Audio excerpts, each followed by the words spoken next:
शोर मचा रखा है, अपने घर के आगे खेलो। तो वैसे शोर मचा रखा है, हम यहाँ से। अंकल आपने राक्षस की कहानी सुनी है?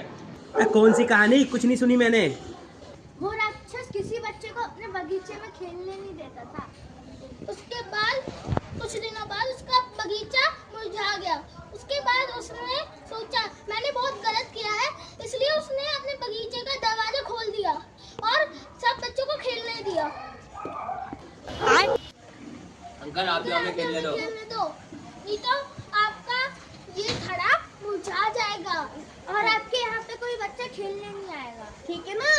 अच्छा, तो हमें खेलने दो। हमें खेलने दो। खेलने दो। क्या तो ठीक रहे, लेकिन क्या करूँ? अंकल अब हम यहाँ पे खेलने आकर कोई नहीं खेला, भागा। बाय